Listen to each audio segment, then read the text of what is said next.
Hello friends, स्वागत आप सभी का एक बार फिर से DLS न्यूज चैनल पर। तो आज तारीख हो गई 3 जनवरी 2022, दिन मंडे सोमवार, और आज की हिंदी तिथि क्या है ये भी आप देख सकते हैं। पौष महीना शुक्ल पक्ष प्रतिपदा यानी एकम। और चलिए बात करते हैं आज दिन भर की तमाम बड़ी खबरें, मुख्य समाचार और हेडलाइंस न्यूज के अपडेट पर नजर डालते हैं। देखिए, कोरोना के बढ़ते मामलों को देखकर सुप्रीम कोर्ट ने भी फिर से वर्चुअल माध्यम से सुनवाई करने का निर्णय लिया है। यानी कि सुप्रीम कोर्ट में अब वापस फिजिकल सुनवाई नहीं होगी वकीलों के द्वारा, बल्कि वीडियो कॉन्फ्रेंसिंग के माध्यम से आज सोमवार से अब 2 सप्ताह तक सुनवाई का इस तरह का तरीका रहेगा। और सुप्रीम कोर्ट के अलावा भी देश के कई हाई कोर्ट ने भी ऐसा सिस्टम लागू कर दिया, जैसे कि झारखंड हाई कोर्ट में 14 जनवरी तक वर्चुअल सुनवाई होगी। इसके अलावा इलाहाबाद हाई कोर्ट में भी आज 3 जनवरी से वर्चुअल तरीके से सुनवाई होगी। वहीं देखिए, राजधानी दिल्ली में सोमवार से विधानसभा का सत्र शुरू होने जा रहा। शराब और कोरोना के मुद्दे पर सरकार को घेरेगी भाजपा। अच्छा, कोरोना का ओमिक्रॉन स्टेटस देखिए, 24 घंटों के दौरान राजधानी दिल्ली में 15% बढ़े मामले, वहीं महाराष्ट्र में 29% की दर से केस बढ़े। वहीं देखिए दोस्तों, भारत के लिए एक बड़े ही गौरव की बात है, दुनिया का दूसरा सबसे बड़ा सीटिंग स्टेच्यू भारत में बनकर तैयार हो चुका है। इसे बनाने में 100 करोड़ रुपए खर्च हुए। इसके 1600 पार्ट्स में चीन से इसको इंपोर्ट किया गया। 9 महीने तो इसको जोड़ने में लग गए। और ये वीडियो फुटेज में आप देख सकते हैं कितना विशाल दिख रहा है। ये 120 किलो सोने से बनी आचार्य की मूर्ति। इस प्रोजेक्ट पर टोटल 1400 करोड़ रुपए खर्च हुए हैं। जानकारी के लिए बता दूं, दुनिया का सबसे बड़ा सीटिंग स्टेच्यू 302 फीट का है, जो थाईलैंड में है, ग्रेट बुद्धा का है। और अब दूसरे नंबर का हमारे भारत में बन चुका है, 216 फीट ऊंचाई इसकी। स्वामी रामानुजाचार्य का ये स्टेच्यू हैदराबाद में स्थापित किया गया। हालांकि राजस्थान के नाथद्वारा में 351 फीट ऊंची शिव मूर्ति भी तैयार हो चुकी है, लेकिन इसका इनॉग्रेशन मार्च में है। चलिए आगे बढ़ते हैं अगली बड़ी खबर में। देखिए आप, कोविड वैक्सीन के रिकॉर्ड से पता चलेगी देश की आबादी। साल 2031 तक सरकार जनगणना को टालने का मकसद बना रही है, और इससे सरकार को 12,000 करोड़ रुपए की बचत भी होगी। यानी कि हर 10 साल में जो जनगणना होती है ना, इस बार कोरोना की वजह से जनगणना सेंसस को सरकार कैंसिल करने जा रही है। और कितने करोड़ लोगों को टीका लगेगा, इस आधार पर सरकार पॉपुलेशन की काउंटिंग कर लेगी। जन्म मृत्यु के डेटा और वोटर आईडी को आधार से जोड़ने से भी आबादी का अनुमान लगाया जा सकेगा। वही देखिए दोस्तों, आज सोमवार से 15 से 18 साल तक के बच्चों को कोरोना की वैक्सीन लगना शुरू हो जाएगी। उत्तर प्रदेश में 1 करोड़ 40 लाख बच्चे हैं। ऐसा ड्राई रन किया गया। देश की राजधानी दिल्ली सहित आज देश के सभी राज्यों में 15 से 18 साल तक के बच्चों के लिए वैक्सीन लगना शुरू हो जाएगा। और इसके लिए आप रजिस्टर भी कोविन ऐप पर कर सकते हैं अपने बच्चों के लिए। अच्छा, अभी तक के डेटा के अनुसार देखिए दोस्तों, देश में लगभग 6.5 लाख बच्चों ने ही कोरोना वैक्सीन के लिए रजिस्ट्रेशन करवाया है। तो आप भी अपने बच्चों का जरूर रजिस्ट्रेशन करवा लें। चलिए अगली अच्छी खबर देखिए दोस्तों, भारतीय स्ट्रीमिंग उद्योग को मिली मजबूती। अगले 1 दशक में यानी कि आने वाले 10 सालों में भारत में स्ट्रीमिंग इंडस्ट्री बढ़कर 13 से 15 अरब डॉलर तक पहुंचने की उम्मीद है। हालिया एक रिपोर्ट में इस बात का पता चला है। वहीं देखिए दोस्तों, बढ़ते कोरोना माहौल के बीच देश के कई राज्यों ने शिक्षण संस्थानों को बंद करने का ऐलान कर दिया। यानी कि स्कूल, कॉलेज, कोचिंग इंस्टीट्यूट वगैरह को बंद करने की घोषणा कर चुके हैं कई राज्य सरकारें। अब देखिए आप कुछ राज्यों के अपडेट। हरियाणा राज्य ने कोविड के चलते 3 से 12 जनवरी तक के लिए स्कूल बंद करने की घोषणा कर दी है। कॉलेज, लाइब्रेरी वगैरह सब कुछ बंद रहेंगे। और स्कूलों के अलावा cinema hall, theatre, swimming pool, entertainment park, gym वगैरह ये भी बंद करने की हरियाणा सरकार ने घोषणा कर दी है। वहीं पश्चिम बंगाल में भी आज से आंशिक लॉकडाउन शुरू होने जा रहा। सोमवार से सभी school, college, park, gym, spa, salon वगैरह सब कुछ बंद रहेंगे। पश्चिम बंगाल में भी सरकार ने कोरोना की बढ़ती रफ्तार को देखते हुए नई गाइडलाइंस जारी कर दी है। ब्यूटी पार्लर वगैरह सब कुछ बंद रहेंगे, है ना। वहीं सरकारी कार्यालयों में कर्मचारियों की उपस्थिति भी 50% तक ही रह सकेगी। और दिल्ली से मुंबई के लिए सप्ताह में सिर्फ 2 ही फ्लाइट्स चलेगी। तो इस तरह की गाइडलाइंस पश्चिम बंगाल सरकार ने जारी की है। अच्छा, इसके अलावा और किन किन राज्यों में स्कूल बंद किए गए हैं? तो 2 राज्य तो मैंने आपको बता ही दिए, पश्चिम बंगाल और हरियाणा में सभी स्कूल 12 जनवरी तक बंद रहेंगे, ठीक है ना। तमिलनाडु में 1 से 8वीं तक की ऑफलाइन कक्षाएं बंद हो चुकी हैं। 10 जनवरी 2022 तक 1 से 8वीं तक की कक्षाओं को ऑफलाइन न आयोजित करने का फैसला किया है तमिलनाडु सरकार ने। वहीं उड़ीसा में भी 1 से 5वीं तक के स्कूल नहीं खुलेंगे। महाराष्ट्र में भी फिर से स्कूल बंद हो सकते हैं, इस तरह की मीडिया रिपोर्ट्स आ रही है। और गुजरात में ऑनलाइन कक्षाओं के लिए आज से आवेदन शुरू होने जा रहे हैं। राजधानी दिल्ली में येलो अलर्ट के कारण ऑलरेडी स्कूल बंद है ही। और उत्तर प्रदेश में 12वीं तक के स्कूलों की छुट्टियां चल रही हैं। 14 जनवरी 2022 तक सर्दी की छुट्टियां रहेगी, शीतकालीन अवकाश, है ना। तो ये कुछ अलग अलग राज्यों में स्कूल बंद को लेकर अपडेट चल रहा है। चलिए वही देखिए, राजस्थान सरकार भी वैक्सीन नहीं लगवाने वालों पर सख्ती बरतने जा रही है। 1 फरवरी से ही घर से निकलने पर रोक लगाने की भी तैयारी करने की प्लानिंग कर रही है राजस्थान गवर्नमेंट। यानी कि जो पात्र लोग वैक्सीन नहीं लगवाएंगे वे 1 फरवरी 2022 के बाद घर से बाहर नहीं निकल पाएंगे, यानी कि सार्वजनिक जगहों पर नहीं जा पाएंगे। तो इस तरह के भी नियम राजस्थान सरकार लागू करने की प्लानिंग बना रही है ना। वहीं झारखंड में भी लॉकडाउन लगाया जाएगा। रांची सहित 6 जिलों में कोरोना ब्लास्ट देखा जा रहा है, और इसके कारण हेमंत सरकार जल्द ही बड़ा फैसला लेगी। इस पर भी आज और दिन में कोई नया अपडेट आएगा तो मैं आपको बता दूंगा। वहीं देखिए दोस्तों, लखनऊ की रैली में बोले अरविंद केजरीवाल, पिछली सरकारों ने बनवाए शमशान, कब्रिस्तान, हमें मौका दो, हम बनवा देंगे स्कूल और अस्पताल। वहीं जो कल उत्तर प्रदेश में अखिलेश यादव ने फ्री बिजली की घोषणा की थी, थी ना, उस पर भी केजरीवाल का कहना है कि ये कोई नहीं कर सकता है क्योंकि इसका फॉर्मूला सिर्फ मेरे पास है। क्या बातें चल रही है पॉलिटिक्स में, है ना। अगली बड़ी खबर देखिए दोस्तों, राशन कार्ड वालों के लिए जरूरी अपडेट आ रहा। अब इन लोगों को नहीं मिलेगा सरकारी राशन, नियमों में हुए बड़े बदलाव। आखिर किन लोगों को सरकारी राशन नहीं मिलेगा, इसके बारे में पूरी जानकारी डिटेल में थोड़ा विस्तार से आगे बताऊंगा मैं आपको। फिलहाल कुछ और हेडलाइंस न्यूज सुर्खियां देखिए आप। बजट 2022 में कृषि के क्षेत्र को प्रोत्साहन मिल सकता है क्योंकि सरकार एग्री लोन के लक्ष्य को बढ़ा सकती है। इस तरह की भी मीडिया रिपोर्ट्स आ रही है। जानकारी के लिए बता दूं, आम बजट 1 फरवरी 2022 को सुबह करीब 11 बजे पेश किया जाएगा। वही देखिए, कल ही उत्तर प्रदेश मेरठ में पीएम मोदी बोले कि पहले अपराधी अवैध कब्जे का टूर्नामेंट खेलते थे,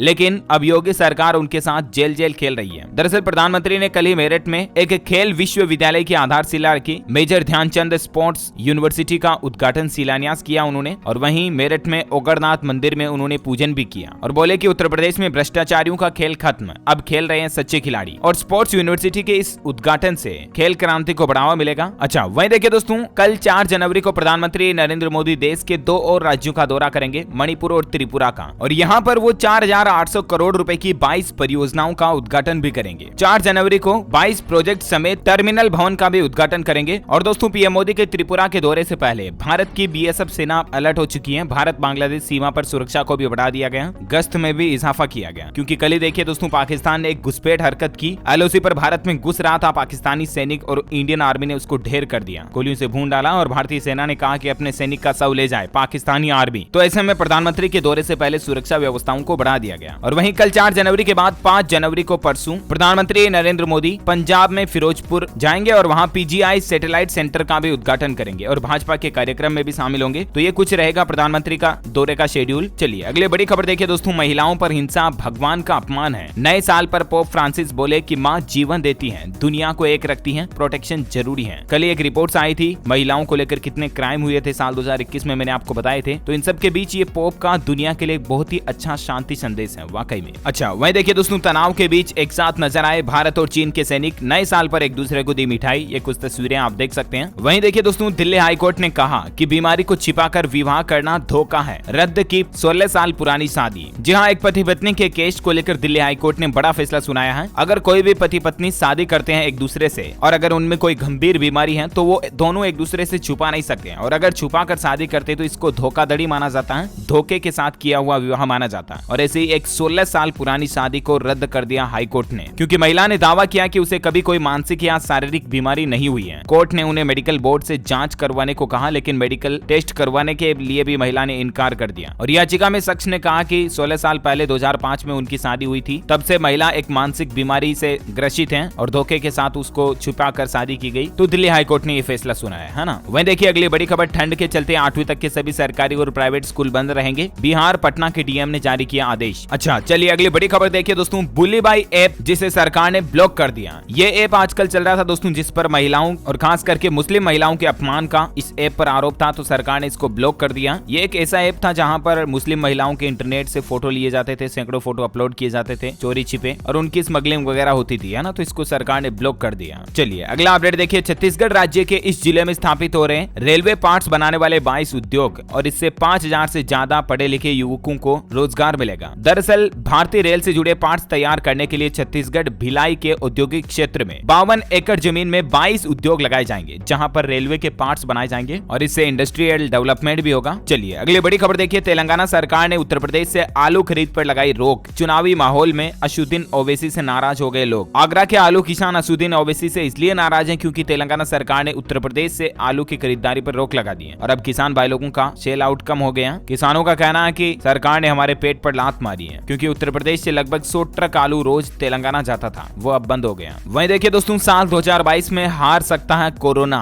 WHO प्रमुख ने जताया भरोसा, लेकिन कुछ शर्तें लागू होगी, इसके लिए आपको मानना पड़ेगा। दरअसल दुनिया भर में फैल रहे कोरोना वायरस के ओमिक्रॉन वेरिएंट के बीच एक राहत भरी और अच्छी खबर आई है। साल 2022 के अंत तक कोरोना महामारी का अंत भी हो सकता है, बशर्त इसके लिए दुनिया के देशों को कोरोना के प्रसार को रोकने के लिए मिलकर काम करना पड़ेगा। यानी कि आप और हम सबको मिलकर कोरोना प्रोटोकॉल्स का, कोरोना गाइडलाइंस का पूरा पालन करना होगा, जिनमें खास तरह से मास्क लगाना, सोशल डिस्टेंसिंग बनाए रखना, सैनिटाइजर वगैरह का इस्तेमाल करना। तो उम्मीद है कि साल 2022 के अंत तक कोरोना बिल्कुल खत्म हो जाएगा, और काश ऐसा हो जाए। अच्छा वही देखिए दोस्तों, असम राज्य सरकार का एक अनूठा फैसला, 6 और 7 जनवरी को कर्मचारियों को खास छुट्टी मिलेगी। ये छुट्टी दूसरे राज्यों में नहीं रहेगी, केवल असम राज्य सरकार ने अपने राज्य के सरकारी कर्मचारियों को ये छुट्टी दी है। और पता है सरकार ने इस छुट्टी के पीछे मकसद क्या रखा है? असम के मुख्यमंत्री शर्मा साहब का यह कहना है कि 6 और 7 जनवरी को 2 दिन की छुट्टी दी जाएगी कर्मचारियों को उनके माता पिता और ससुराल वालों के साथ वक्त बिताने के लिए, ताकि सरकारी कर्मचारी अपने माता पिता से मिल सके, उनके साथ वक्त बिता सके और अपनों के साथ समय निकाल सके, है ना। अच्छी पहल है सरकार के वाकई में। वह देखिए दोस्तों, सर्व जातीय महापंचायत टिकैत ने 26 जनवरी को दिल्ली में ट्रैक्टर मार्च का ऐलान किया और कहा कि सरकार की नीयत में खोट है। दरअसल हरियाणा के भिवानी स्थित कितलाना टोल पर समाज में फैली कुरीतियों को लेकर सर्व जातीय सर्वखाप महापंचायत हुई और इसमें घोषित कार्यक्रम के बाद भी मेघालय के राज्यपाल सत्यपाल मलिक नहीं पहुंचे। वह चरखी दादरी में पहुंचे और वहां उन्होंने कहा कि किसान आंदोलन अभी खत्म नहीं हुआ। तो कहने का मतलब किसानों की अभी भी मानसिकता यही है कि आंदोलन को अभी भी आगे वो जारी रखेंगे। और वहीं राकेश टिकैत ने तो कल ही ये भी कहा कि अब सरकार के इस बड़े फैसले के खिलाफ रहेंगे वो और इसका विरोध भी करेंगे। दरअसल नरेंद्र मोदी सरकार ऑस्ट्रेलिया के साथ दूध खरीदने को लेकर अगले महीने एक समझौता एग्रीमेंट करने जा रही है और किसानों का यह मानना है कि सरकार द्वारा किए जा रहे इस समझौते के बाद पशुपालकों के सामने उनके अस्तित्व का संकट पैदा हो सकता है और ऐसी स्थिति में किसान भाई लोग एक बार फिर से सड़कों पर उतर सकते हैं। तो ये कुछ माहौल चल रहा। चलिए अगला अपडेट देखिए। महाराष्ट्र राज्य सरकार का बड़ा फैसला है, अब सभी सरकारी गाड़ियां इलेक्ट्रिक होगी। पर्यावरण मंत्री आदित्य ठाकरे ने बड़ी घोषणा कर दी है और कहा कि नए साल 1 जनवरी 2022 के बाद महाराष्ट्र में जितनी भी सरकारी गाड़ियों को खरीदा जाएगा वो इलेक्ट्रिक से चलने वाली गाड़ियां ही खरीदेगी। रेंट पर भी इलेक्ट्रिक वाहन ही लिए जाएंगे। तो ये गवर्नमेंट की अच्छी पहल है। वही देखिए दोस्तों, 5 जनवरी तक आपके पास मौका है। 1122 रुपए में आप हवाई सफर हवाई यात्रा कर सकते हैं। स्पाइस जेट कंपनी ने एक ऑफर निकाल रखा है। वैसे तो इसकी लास्ट डेट 31 दिसंबर ही थी, लेकिन उसको बढ़ा दिया 5 जनवरी तक आप चाहें तो इसका फायदा उठा सकते हैं, है ना। लेकिन हवाई यात्रा पर इतना भी ज्यादा खुश मत होइएगा, क्योंकि हवाई सफर अब आपका आगे और महंगा हो सकता है। जेट फ्यूल की कीमत में आया 2040 रुपए प्रति किलो लीटर का उछाल। मतलब एरोप्लेन्स वगैरह जेट में जो ईंधन भरा जाता है ना, उसकी कीमतें बढ़ी हैं और इसका असर हवाई यात्रा के किराए में भी देखने को मिल सकता है। चलिए अगली बड़ी खबर देखिए। 1 अप्रैल से उत्तर प्रदेश में शराब की दुकान का लाइसेंस लेना महंगा हो जाएगा और यानी कि 1 अप्रैल 2022 के बाद देसी शराब 5 रुपए सस्ती होगी, लेकिन शराब का लाइसेंस महंगा होगा। इसके चलते जो ब्रांडेड शराब है, वाइन है, वो आपको 1 अप्रैल के बाद महंगी देखने को मिल सकती है, क्योंकि 1 अप्रैल 2022 के बाद यूपी में शराब की नई दुकान का लाइसेंस लेना महंगा पड़ेगा। सरकार ने लाइसेंस शुल्क में 7.5% तक की बढ़ोतरी करने का फैसला किया है। और देखिए सरकार के इस फैसले से यूपी सरकार को हर साल 41,000 करोड़ रुपए की अतिरिक्त वार्षिक राजस्व यानी कि आय प्राप्त होगी। अच्छा दोस्तों, खबरों का सिलसिला जारी रहेगा। कुछ और इंपोर्टेंट न्यूज अपडेट और हाइलाइट्स आपको बताना बाकी है, लेकिन फिलहाल वक्त हो चुका आज के ताजा मौसम समाचार जानने का। देखिए आईएमडी की तरफ से अलर्ट आ रहा है कि इन राज्यों में 24 घंटों के अंदर भारी बारिश की संभावना है। शीतलहर की चपेट में कुछ दिन और राज्य रहेंगे उत्तर भारत के। अगले 24 घंटों के दौरान उत्तर प्रदेश, बिहार, झारखंड समेत उत्तरी राजस्थान में पारा लुढ़केगा। तो वहीं तमिलनाडु और पुडुचेरी में अगले 24 घंटों के दौरान भारी बारिश की चेतावनी भी जारी की गई है। राजस्थान में भी बारिश और ओलावृष्टि की संभावना है और इसके चलते ठिठुरन ठंड और बढ़ेगी। वह देखिए देश की राजधानी दिल्ली में भी कड़ाके की ठंड पड़ रही है। दिल्ली समेत 8 राज्यों में शीतलहर का अलर्ट जारी किया गया। अगले 2 दिन लोगों को सावधान रहना पड़ेगा। मध्य प्रदेश में भी फिर से बदलेगा मौसम। अगले 2 दिन तापमान बढ़ेगा, सर्द हवाओं के कारण ठंड बढ़ेगी। 5 जनवरी के बाद फिर बारिश की संभावना है एमपी में। और इन सब के बीच संपूर्ण भारत का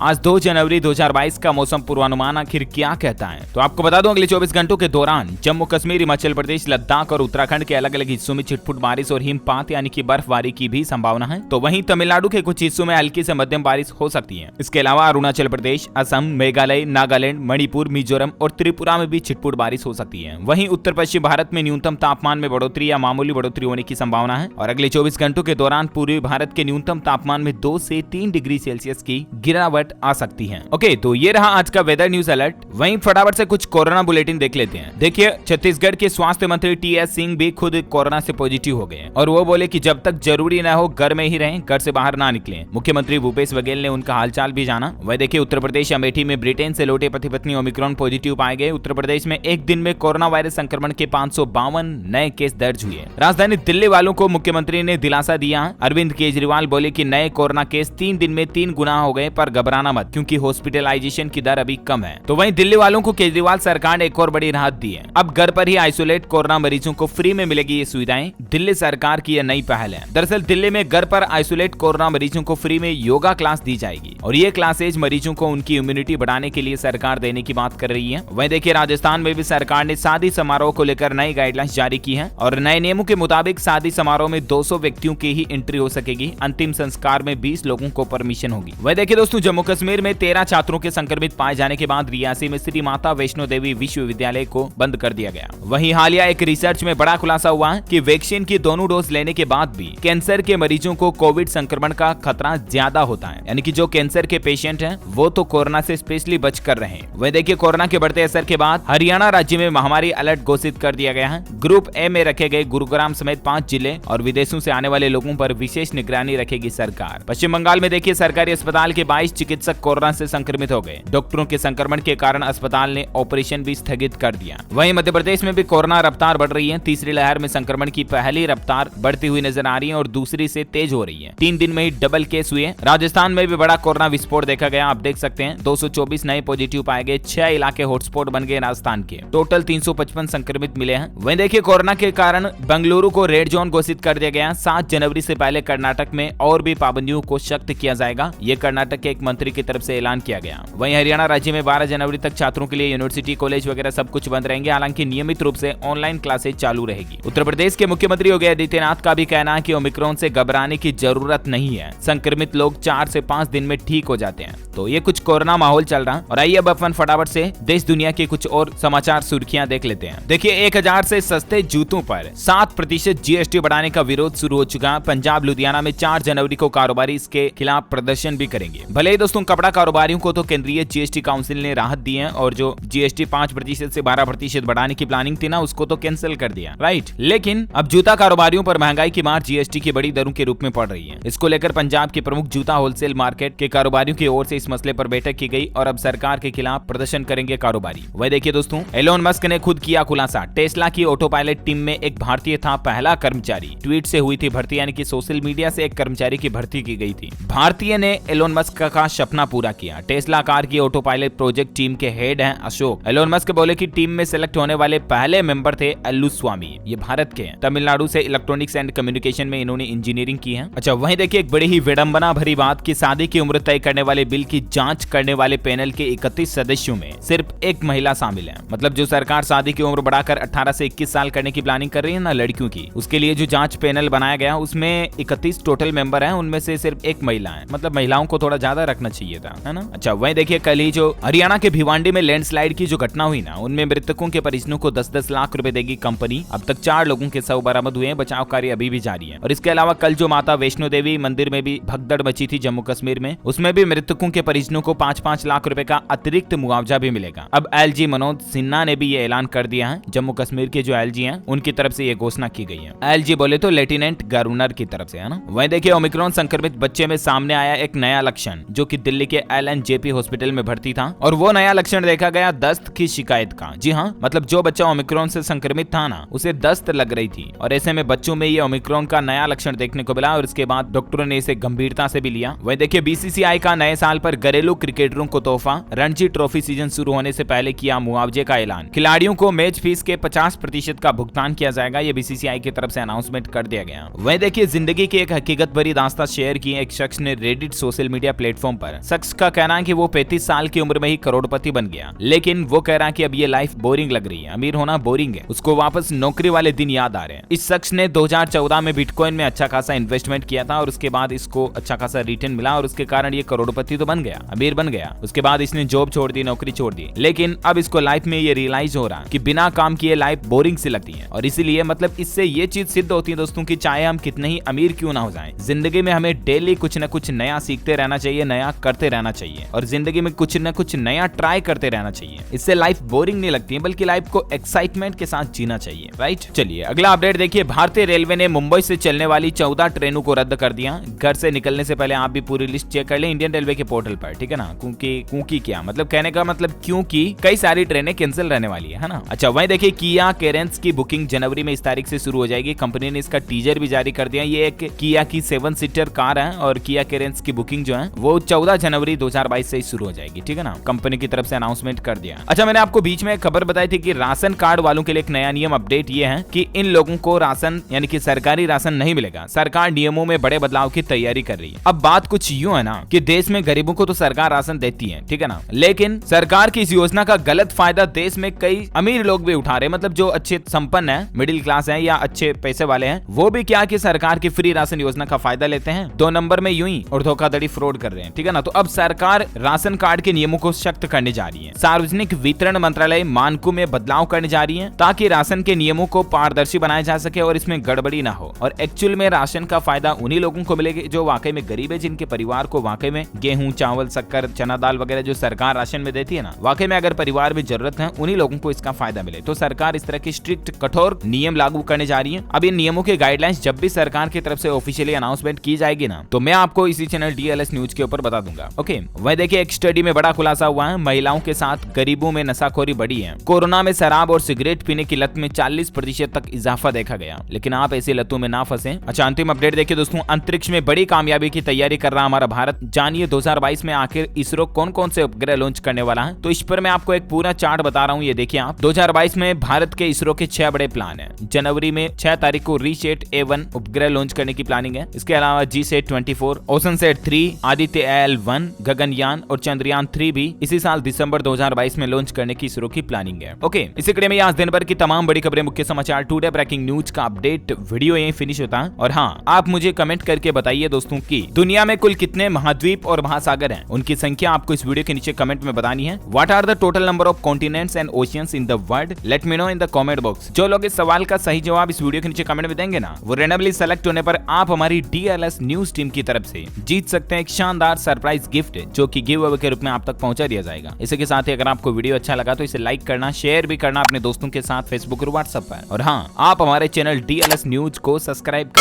बेल आइकॉन भी जरूर दबा देना, ताकि आपको रोजाना के ताजा अपडेट्स और काम की खबरें तुरंत आपके मोबाइल पर मिलती रहेगी। Thank you, take care, good bye, Jai Hind, जय भारत, वंदे मातरम।